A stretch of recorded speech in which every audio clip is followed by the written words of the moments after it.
Good evening, Mayor Brandon King. I have a prepared press release that I have been formulating and going over in light of the indictments today. And I would like to go over that press release and then field any questions, concerns that you may have.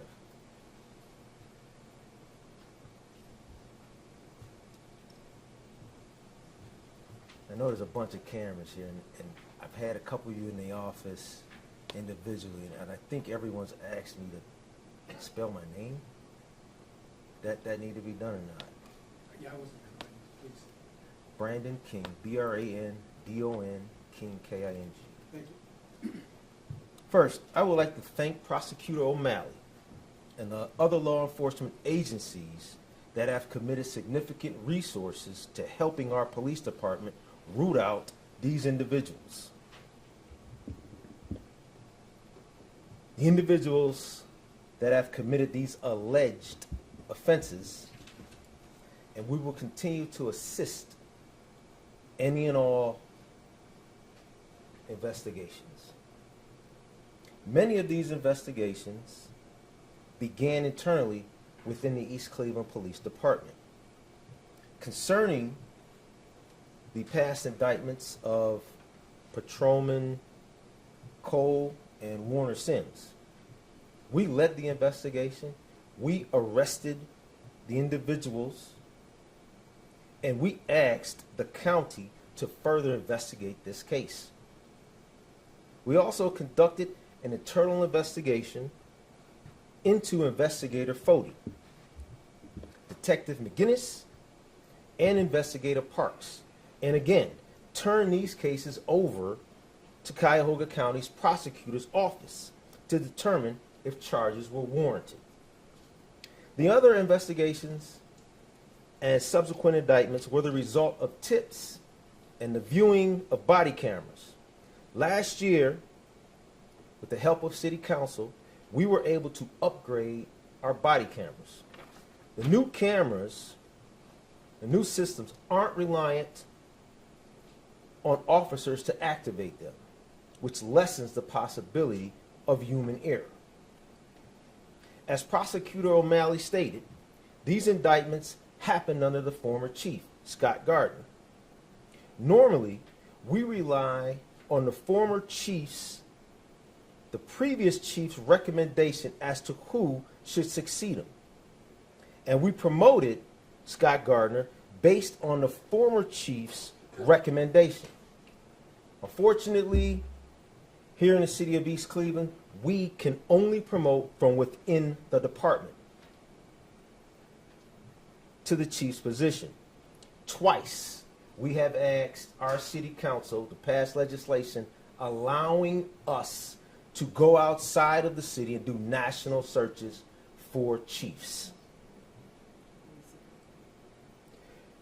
In that regard, I consider us lucky to have found or discovered the new chief, Brian Gerhardt, from within our own department. Chief Gerhardt was actually born in East Cleveland and has spent his entire career in this city, in law enforcement. And he is committed to rebuilding this department, its reputation, and this city. We agree with Prosecutor O'Malley that Chief Gerhardt is the right person to rebuild this department and give confidence back inside and outside of this city. We are happy to hear that the county will assist us in getting resources to help us assist our police with serving and protecting our community. Again, I'd like to thank you for coming out, and I take any questions you may have. Mayor, there are members of council who flat out blame you and your leadership for what they call corruption in the city of East Cleveland, in particular the police department. Your response to that? I would ask for a thorough explanation as to what and why they're saying that, right? What we know here in East Cleveland is that we must promote from inside. Understanding that, having been on city council myself, having voted yes when the former mayor saw issues in the police department, having voted yes on that legislation to allow the mayor to do a national search. It did fail when I was on council, but I understood the reason why it was being asked for, right? I too, as mayor, submitted the same legislation to council, which again was denied, right? I take issue, and I'm sure our men in blue would take issue as a lumping together of corruption of the entire department. As the new chief has stated on numerous occasions, none of the police start off like that, right? When they come through the academy, when they're sworn in, at some point, some of them have lost their way, right? Those who are found to have committed any crime, we will help prosecute in any way, shape, or form. And I've stated that since my first day here, safety first, and there's a zero tolerance. So I would take issue with anyone who would say that, particularly those who would say it and don't have a remedy or an assistance to help make it better. Do you believe your administration bears any responsibility for some of the things that have happened? Any responsibility? What I will take responsibility for is doing the research to find the new cameras, right? Getting the new system passed through council and getting it implemented and up and running, right? Understanding that we need to hold everyone accountable and take away as many things that would allow for accountability not to happen. And these new cameras are state of the art, right? And there's less human error. So I would take credit for advancing that, right? So when you look at the tapes, or when the tapes are being looked at, understand that they're from the new body cameras that this administration went out, got, and then got council to pass the legislation to allow us to get them. Yes. You open to having the sheriff's department come in and take over the police department while it's being investigated?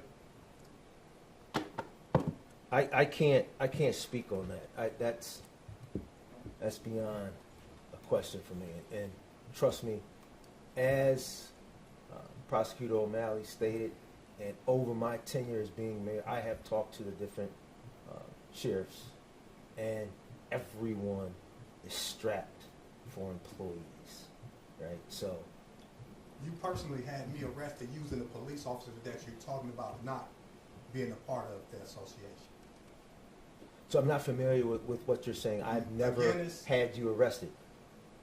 Guinness arrested Andre Hendricks, and you came down there and you got me arrested when I was getting my things out of my building.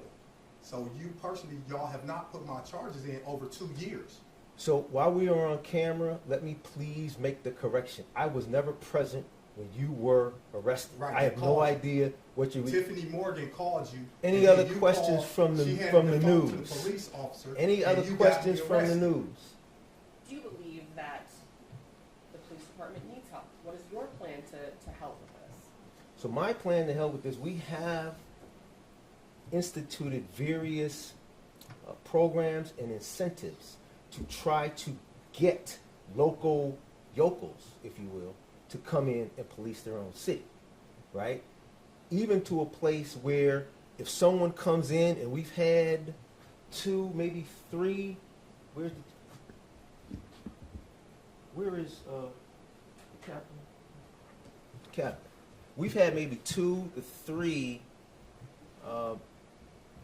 people who have taken us up on the training, in which we would send them out to training, and then they would just have to sign a commitment to work for the police for a couple of years. So we are trying to increase our staffing, not just in the police, but also in fire, which are both our safety forces. What I would also like to add, as incentives to help maintain staffing, entice staffing. We have, thanks to our president, Biden, and thanks to the former president, Trump, we have given out retention pay to police and fire, to our safety forces. So if you look at their total pay at the end of the year, it is still not what we would like it to be, right? But their total pay is not as lacking as you may think. What about the, Would you be willing to step down And until and we this just happens? renegotiated the collective bargaining agreement.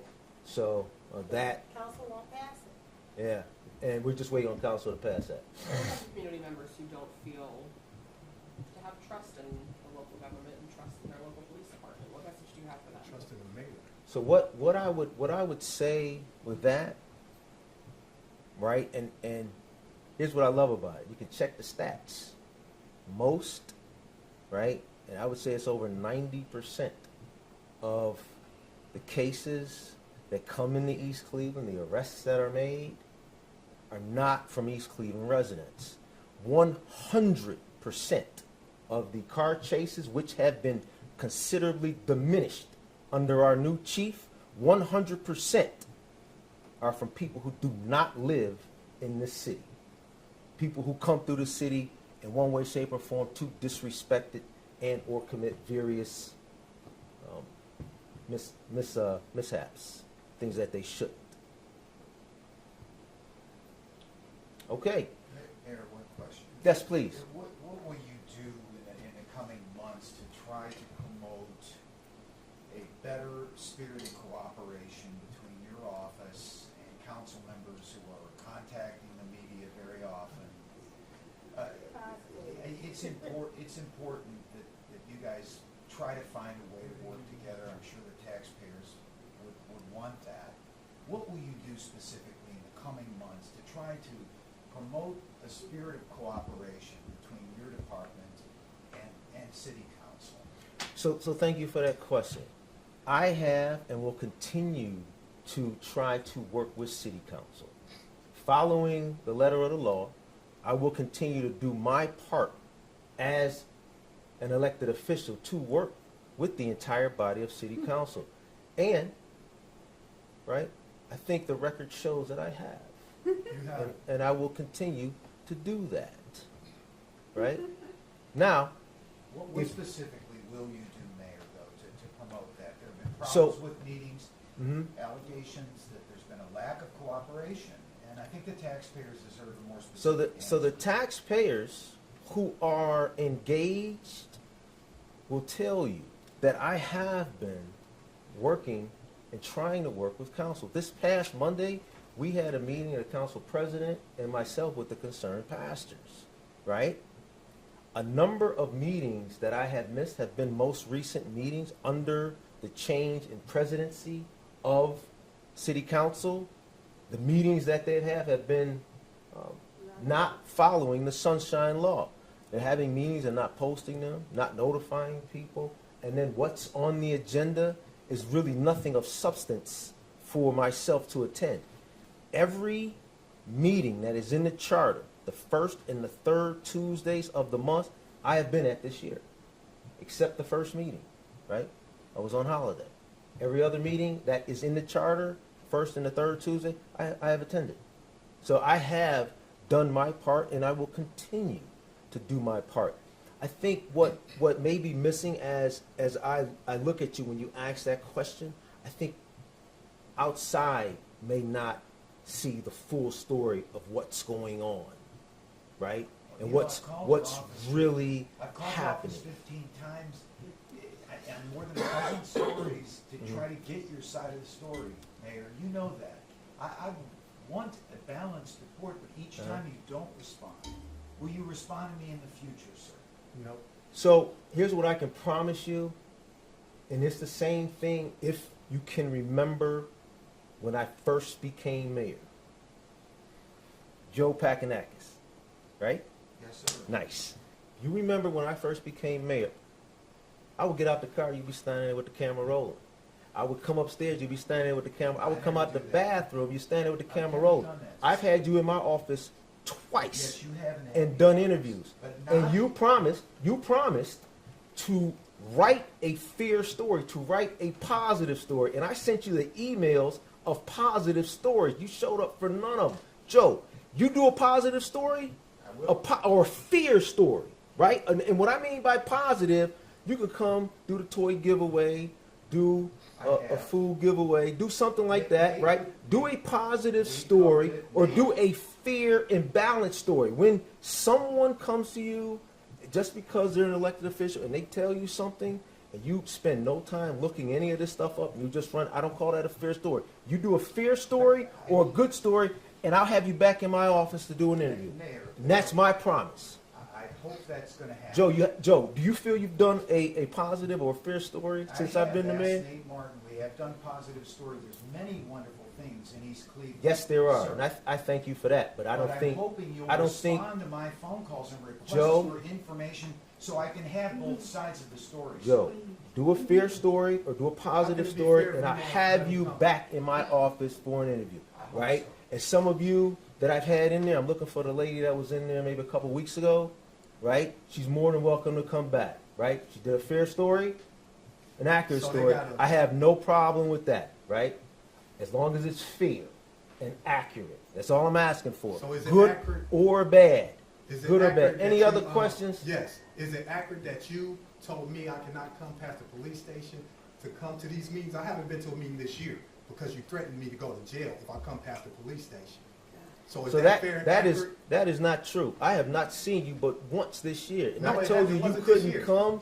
It- I told you couldn't come to a public meeting. You I would told me I never can't do come that. in here I did not past the tell police you that station. you could not come in city. I did not personally tell you that. Where do you keep getting You're on this the stuff phone from? with No, the police you when and you- I do not talk on the phone. You Are were there on the any phone other with the questions? So I think Yes. it's obvious that this person's a political operative, and that's where he's kind of skewed with all I this. just don't Yeah. understand how But you got haven't arrested. said anything fair. I have not told you couldn't come to City Hall. I have never been present when you were arrested. What are you talking I about? didn't say you was pregnant. I said you were on You the said phone. I had you arrested. You did have me arrested from a phone. Any other news people have any other questions? Please, thank you for Ms. coming out Hammonds, tonight. Come on, Ms. Hammond, you make your statement, Ms. Hammonds. Joe, Dr. Blahoviak, are you coming to rebuttal? do one and I'll have you back in office. I promise. I appreciate it. And I